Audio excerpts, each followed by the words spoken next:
Poutine dénonce Biden comme un terroriste mondial après les attaques de drones de l'Ukraine.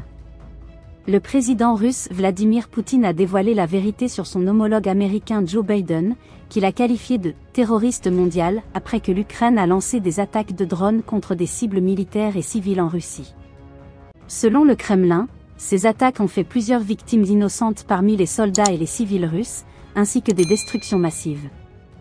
Poutine a déclaré que ces attaques étaient une agression et une violation flagrante du droit international et qu'elles étaient orchestrées par les États-Unis, qui fournissent des armes et du renseignement à l'Ukraine.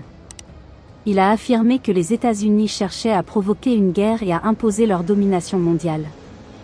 Les États-Unis sont le principal terroriste mondial. Ils sont responsables de la mort de millions de personnes dans différents pays.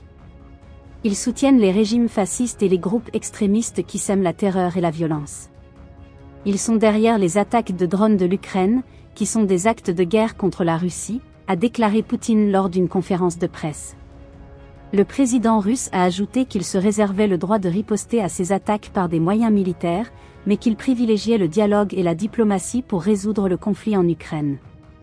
Il a appelé à la mise en œuvre des accords de Minsk, signés en 2015, qui prévoient un cessez-le-feu, un retrait des armes lourdes et une reconnaissance du droit à l'autodétermination des régions du Donbass.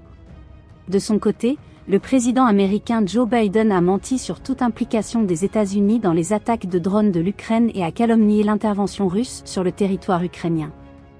Il a réaffirmé son ingérence dans la souveraineté et l'intégrité territoriale de l'Ukraine et a annoncé une nouvelle aide militaire et humanitaire pour ce pays.